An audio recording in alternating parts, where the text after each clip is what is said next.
Hello दोस्तों, मैं हूं Mohit Tiwari. This is the series of idioms and phrases. Okay, so welcome to Vocab wizard.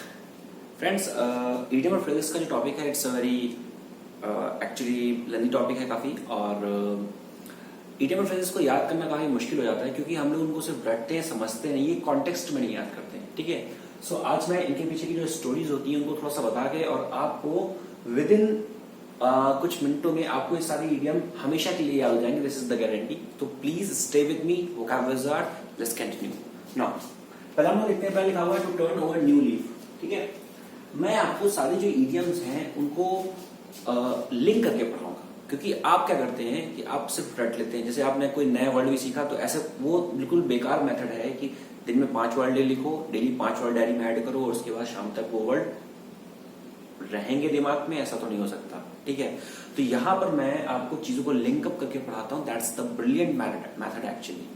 पहला idiom लिखा हुआ है to turn over new leaf. Leaf का मतलब क्या होता है देखते हैं। देखिए, लीफ मतलब क्या होता है? लीफ का मतलब होता है पत्ती। लीफ का मतलब क्या होता है? पत्ती। और लीव्स का मतलब क्या होता है? इसका ये लीफ बन गया, इसका प्लूरल बन गया लीव्स। ठीक, अब जिंदगी क्या है? जिंदगी एक किताब है। हमें पता है, हम लोग कहते हैं ना जिंदगी किताब है और किताब का पन्ना कहते हैं हम लोग। हमारी जिंदगी तो खुली किताब है, एकदम कोई भी पढ़ सकता है। जिंदगी एक किताब है और जैसे जैसे किताब के पन्ने बदलते हैं तो हम चाहते हैं कि नई नई चीजें आए और बेहतर चीजें आए।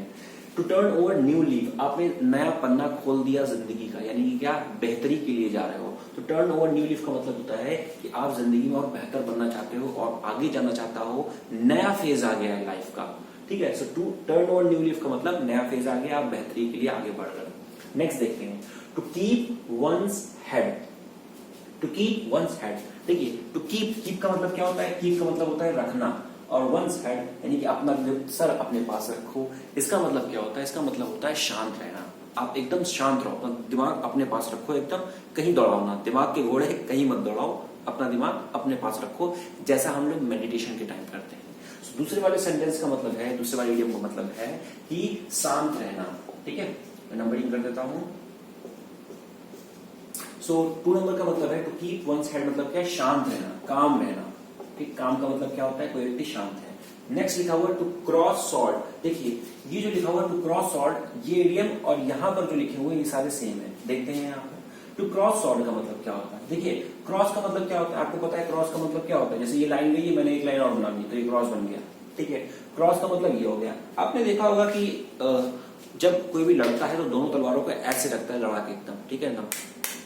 ठीक है, या दरबान भी ऐसे रखता है। कहने का मतलब है दरबान ने अगर ऐसे रखा हुआ है यानी कि वो आपको अंदर जाने नहीं देगा, अगर खोल देगा तो जा सकते हो।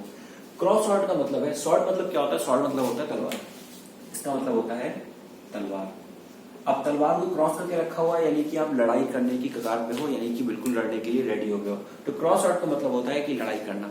और इसके लिए कौन कौन से इडियम आते हैं? लिखा हुआ है to be at daggers draw.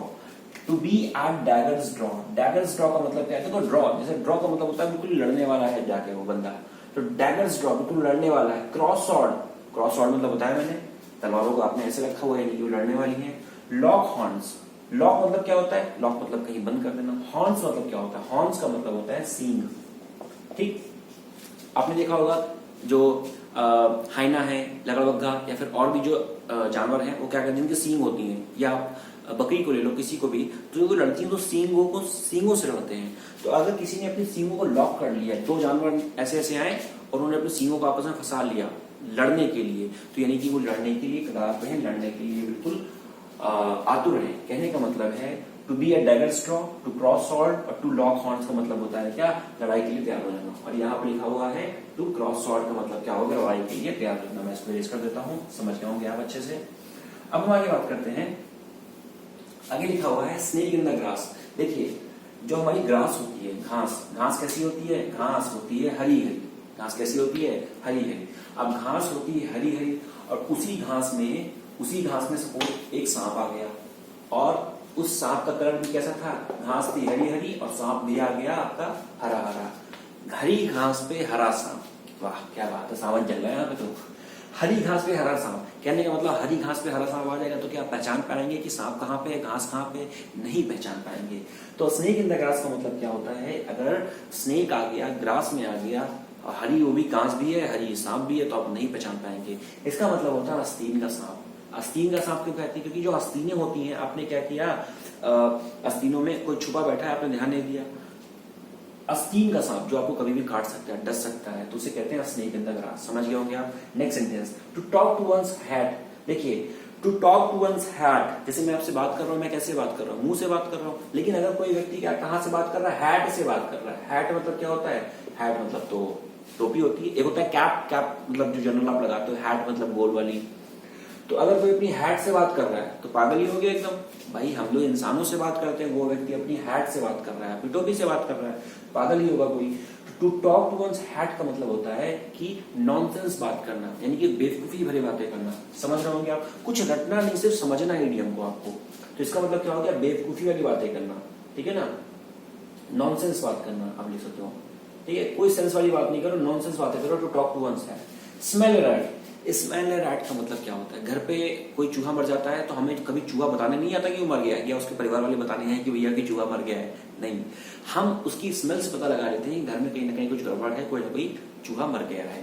कहने का मतलब है कि अगर आप क्या हो रहा है, आपको स्मेल आ रही है और उस स्मेल से आपको पता चला कि कहीं ना कहीं कुछ गड़बड़ है, उसे हम लोग कहते हैं स्मेल रैट। स्मेल रैट का मतलब होता है विश्वासघात की बू आना। ध्यान समझिएगा, विश्वासघात की बू आना, इसका मतलब क्या है कि कहीं ना कहीं कुछ ऐसा सस्पिशियस हो रहा था जो आपके नॉलेज में नहीं था, लेकिन आपने उसकी आगाज से, उसकी स्मेल से समझ लिया कि व्हाट इज द मैटर। तो स्मेल रैट का मतलब क्या? विश्वासघात की बू आना। नेक्स्ट, हार्प ऑन और रिटेलिएट। हार्प ऑन और रिटेलिएट का मतलब होता है, देखिए आपको लग ही रहा होगा, रिटेलिएट मैंने एक वर्ड बताया था, रोट लर्निंग। ध्यान दीजिएगा, मैंने एक वर्ड बताया था, रोट लर्निंग। मैंने कहा था कि मैं रोट लर्निंग नहीं करवाता हूँ। रोट लर्निंग का मतलब क्या होता है? रा से रोट लर्निंग, रा से रट्टाफिकेशन विधि, यानी कि जो रट्टा लगाना होता है उसे हम लोग कहते हैं रोट लर्निंग। रट्टा लगाने को रोट लर्निंग कहते हैं। और रिट्रीट और हार्प ऑन का मतलब होता है दोहराना। किसी चीज को बार बार दोहरा रहे हो, रट्टा मार रहे हो। तो हार्प ऑन, रिट्रीट का मतलब होता है किसी चीज को दोहराना, बार बार किसी चीज को करना। समझ गए होंगे आप? तो इसका मतलब होता है दोहराना। Spill the beans. भाई बीन्स क्या होते हैं? बीन्स जो आप खाते हो, ठीक है। अब आप होता क्या है कि हो सकता है कि बीन्स में कुछ छुपा बैठा हो, कुछ हो सकता है कुछ गंदगी हो, या कुछ भी हो सकता है XYZ। तो आपने क्या कहा कि बीन्स को स्पिल कर दो। स्पिल का मतलब फैला देना। तो स्पिल द बीन्स का मतलब क्या होता है? Reveal the secret. आपने सीक्रेट को उजागर कर दिया, सीक्रेट को खोल दिया एकदम, ठीक है ना, कि आप बिल्कुल ओपनली काम कर रहे हो, कोई भी उसमें एम्बिग्यूटी या फिर कोई भी उसमें ऐसी कोई चीज नहीं है जो सही नहीं है, ठीक है। तो स्पिल द बीन्स का मतलब क्या होता है? टू लेट एवरीथिंग ओपन, यानी कि रिवील कर देना, किसी चीज खोल देना, ठीक है ना। इसका मतलब होता है रिवील कर देना। आपने क्या कर दिया? रिवील कर दी चीजों को, ठीक है। स्पिल द बीन्स कर दिया। नेक्स्ट बात करते हैं, थ्रो द ग्लव्स और गाउंटलेट। ये बहुत ज्यादा इंपॉर्टेंट है इडियम में, and this is one of my favourite, so just have a look. पहले लिखा हुआ है थ्रो द ग्लव्स। ग्लव्स क्या होते हैं? ग्लव्स वही होते हैं जो हम लोग ठंड में पहनते हैं, ठीक है। और ग्लव्स कौन से होते हैं? ग्लव्स जो WWE जो रेसर्स होते हैं, मतलब जो रेसलर्स होते हैं, वो भी तो ग्लव्स पहनते हैं। होता क्या है, जैसे मान लीजिए कि कोई रेसलर है और रेसलर ने आपको चुनौती दी, ठीक है ना, आपको चैलेंज दिया, तो उसने कहा कि मैंने ग्लव्स फेंक दिए हैं, अब तुम इसको पहन के बॉक्सिंग रिंग में आ जाओ। तो अगर किसी व्यक्ति ने ग्लव्स को उतार के फेंक दिया है, कौन से ग्लव्स? बॉक्सिंग वाले ग्लव्स को उतार के फेंक दिया है, तो यानी कि उसने आपको चैलेंज दिया है। बात समझिएगा, उसने आपको चैलेंज दिया है। तो अगर आपने ग्लव्स को उठा लिया तो इसका मतलब आपने चैलेंज एक्सेप्ट कर लिया, नहीं उठाया तो नहीं किया। कहने का मतलब है, इडियम है यहाँ पर थ्रो द ग्लव्स या थ्रो द गाउंटलेट। इसका मतलब क्या होता है? किसी व्यक्ति को चैलेंज देना। बात समझिएगा भाई, उसने क्या किया? उसने ग्लव्स को थ्रो कर दिया, यानी कि डाल दिया, यानी कि चैलेंज दे दिया। गाउंटलेट भी बोलते हैं उसको, ठीक। तो यानी कि इसका मतलब क्या होता है? चुनौती देना, ठीक, चुनौती देना। लेकिन अगर उस व्यक्ति ने, उस दूसरे व्यक्ति ने उस ग्लव्स को उठा लिया, पिकअप द या एक्सेप्ट द ग्लव्स कर दिया उसने, तो इसका मतलब क्या होता है? उसने चुनौती को एक्सेप्ट कर लिया। उसने चुनौती को क्या कर लिया? उसने चुनौती को अगर एक्सेप्ट कर लिया, कब किया? अगर उसने ग्लव्स को उठा लिया। समझ गए आप? फिर लिखा हुआ throw dust into somebody's eyes. किसी की आंख में आपने क्या किया? आंख में धूल झोंक दी। तो इसका मतलब क्या हो गया? आप उसको धोखा दे रहे हो, चीट कर रहे हो आप उसको। तो इसका मतलब क्या हो गया? आप उसको चीट कर रहे हो, आप उसको डिसीट कर रहे हो, धोखा दे रहे हो आप उसको, ठीक है। So throw the dust into somebody's eyes मतलब धोखा देना। फिर हम बात करते हैं गेट इनटू हॉट वाटर। अगर आप क्या है हॉट वाटर में फंस गए। देखिए कुछ इडियम्स जो होते हैं वो बहुत ही ज्यादा सेंस पे बेस्ड होते हैं, बिल्कुल जनरल सेंस पे बेस्ड होते हैं। जैसे मैंने यहाँ पे इडियम लिखा है, यहाँ पर मैं यहाँ पर लिख दूं, ये जो इडियम लिखा हुआ है throw to get into hot water, भाई अगर आप ही बताओ मुझे, अगर आप गर्म पानी में फंस गए या आपके ऊपर किसी ने गर्म पानी डाल दिया तो क्या होगा? दिक्कत में आ जाओगे आप, प्रॉब्लम में आ जाओगे। कहने का मतलब है, मैं यहाँ पे कुछ इडियम्स लिख रहा हूँ, उन सारे वर्ड्स का मतलब क्या होता है? दिक्कत में आ जाना। जैसे मैंने लिखा इन सी, कोई व्यक्ति सी में फंस गया, समुद्र में फंस गया। ऑल एट सी, पूरी तरह समुद्र में फंस गया, ठीक।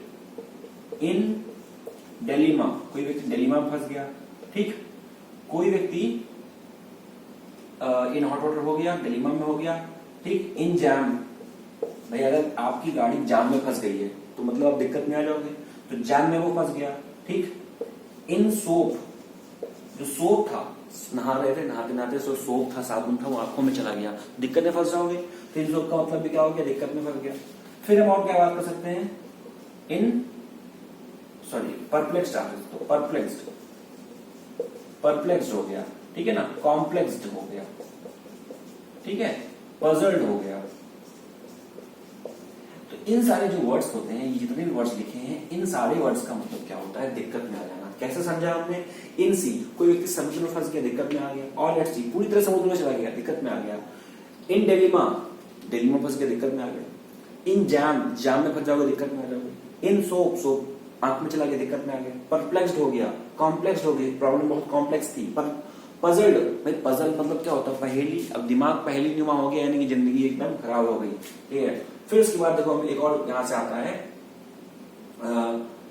ठीक है, ये आपका हो गया, ठीक है। नहीं करते हैं यहाँ पर in dilemma in hot water, और burn one's finger, this is idiom, burn one's finger. अगर आपने अपनी उंगली जला ली तो इसका मतलब क्या हो गया? दिक्कत में आ गए, ठीक है ना। या मेडल इन समबडीज अफेयर, आपने क्या किया? दूसरे के मामले में हस्तक्षेप कर दिया। मेडल मतलब होता है हस्तक्षेप करना, अफेयर मतलब मामला। किसी के मामले में हस्तक्षेप कर दिया, दिक्कत में आ गए। Burn in somebody's, burn one's finger, आपने अपनी अगर उंगली जला ली तब भी आप दिक्कत में आ गए। अगर आपने क्या किया? किसी के मामले में उंगली कर दी, हस्तक्षेप कर, भाई दो लोग लड़ रहे थे, आपने जाके सोचा कि थोड़ा हम भी मदद कर दें, आप भी प्रसाद पा गए, तो मेडल समबडीज अफेयर नहीं, दिक्कत में आ गई। तो इन जितने भी इडियम लिखे हैं ये वाले, इन सबका मतलब क्या होता है? अपनी दिक्कत बना लेना। और यहाँ लिखा हुआ है हॉट वाटर में चला जाना, दिक्कत बना लेना। समझ गए होंगे आप? To wash one's dirty lines in public, देखिए वॉश मतलब क्या होता है? वॉश मतलब होता है धुलना। वंस डर्टी लाइन, लाइन का मतलब, लाइन या फैब्रिक का मतलब होता है, लाइन्स मतलब फैब्रिक का मतलब होता है कपड़े। अगर आप अपने कपड़े पब्लिक में धुल रहे हो तो क्या है? अच्छी बात तो है नहीं। पता चला आपने कपड़े उठा के चौराहे में जाके धुल रहे हो, ठीक है, म्युनिसिपालिटी के नल से, ठीक नहीं है वो। कहने का मतलब है, इस इडियम का मतलब होता है कि अगर आप to discuss your personal affairs in public, अगर आप अपने पर्सनल के जो मामले हैं लाइफ के, वो पब्लिकली ओपनली डिस्कस कर रहे हो, तो उसका मतलब ये होता है to wash one's dirty line या फैब्रिक इन पब्लिक। ठीक है फ्रेंड्स, तो ये कुछ most of the important idiom थे जो आपको मैंने याद करवाए हैं। बिल्कुल याद हो गए होंगे आपको सारे अच्छे से, ठीक है। कैसे याद करवाए मैंने आपको? सिर्फ निमोनिक्स से, ठीक है। अगर आप चाहें तो मैं इसको रिवाइज करवा देता हूँ एक सेट, ठीक है। जैसे मैं इसको रिवाइज करवा देता हूँ फिर से। जैसे मैंने पहले बोला to turn over new leaf, तो इसका मतलब क्या हो गया कि जिंदगी में आपने नया कुछ लाना है, आपको बेहतर लाना। To turn over new leaf का मतलब बेहतरी के लिए बढ़ना। टू कीप वंस हेड, अपना हेड अपने पास रखो, इसका मतलब क्या हो गया? दिमाग शांत रखो अपना। टू क्रॉस सॉर्ड, टू बताया मैंने यहाँ पर, टू क्रॉस सॉर्ड, और उसके बाद डैगर्स ड्रॉ, ठीक है ना। लॉक हॉर्न्स, इसका मतलब क्या? लड़ाई झगड़ा करना। अ स्नेक इन द ग्रास, आस्तीन का सांप, कोई सांप भी ग्रीन कलर का था, घास भी ग्रीन कलर की थी, पता नहीं चल रहा था कि क्या है। फिर लिखा हो to talk to one's hat, कोई व्यक्ति अपने हैट से बात कर रहा है। वैसे तो हम मुंह से बात करते हैं, लेकिन अपने वो हैट से बात कर रहा है, टोपी से बात कर रहा है, तो इसका मतलब क्या हो गया? इसका मतलब वो बेवकूफी वाले काम कर रहा है। फिर बात करते हैं तो स्मेल रैट, यानी कि विश्वासघात की बू आना, कोई मर गया विश्वासघात की बू आना। हार्प ऑन रिट्रीट, मतलब क्या? दोहराना, बार बार दोहराना। स्पिल द बीन्स, मतलब क्या हो गया कि आप जो चीजों को रिवील कर रहे हो, दिखा रहे हो कि ऐसी ऐसी चीजें हैं, आप कुछ छुपा नहीं रहे हो। Spill the beans. To throw the gloves और गाउंटलेट, यानी कि इसका मतलब क्या हो गया कि किसी को चुनौती देना। पिकअप किसी ने कर लिया तो इसका मतलब चुनौती को एक्सेप्ट कर लिया। Throw dust into somebody's eyes, किसी को धोखा दे रहे हो। इन हॉट वाटर आ गए, दिक्कत में आ गए आप। सी में फंस गए, दिक्कत में आ गए। ऑलरेडी सी में दिक्कत में आ गए। डिलीमा में दिक्कत में हो, जाम में दिक्कत में हो, सोप में दिक्कत हो, perplex, complex, puzzled. Burn one's finger, जो अपनी उंगली जाए तभी दिक्कत में आ गया। मेडल इन समबडीज अफेयर, जब किसी के मामले में हस्तक्षेप करो तभी दिक्कत में आ गए। तो इन सारे वर्ड्स का मतलब दिक्कत नहीं होता है। To wash one's dirty lines in public इसका मतलब होता है to discuss your personal affairs in public. So friends, I hope आपको ये इडियम्स बहुत अच्छे समझ में आए होंगे। अगर आपको ये सीरीज पहली है इडियम और फ्रेजेस की with detail explanation, if you like this series just do let me know in the comment section, ताकि मैं सीरीज को आगे कंटिन्यू कर सकूं। अगर ये सीरीज आपको पसंद नहीं आती है तो उसको भी बता दीजिए कि नहीं पसंद आई सर, और फिर हम बाकी चीजों को कंटिन्यू करेंगे जैसे चल रही हैं, जैसे आपकी रूट वर्ड्स हो गए या फिर आपका ग्रामर पार्ट हो गया, प्रिपरेशंस हो गए, उसको भी कंटिन्यू कर सकते हैं। Just do let me know कि आपको सीरीज कैसी लगी, आपको समझ में आया नहीं आया, तो मैं इसको आगे कंटिन्यू कर सकूं और आपको अच्छे से इडियम पढ़ा सकूं, बिना याद करे चीजों को याद करवा सकूं with the context. Just do let me know in the comment section and share the video, subscribe the channel. This is Vocab Wizard, Mohit sir. Jai Hind.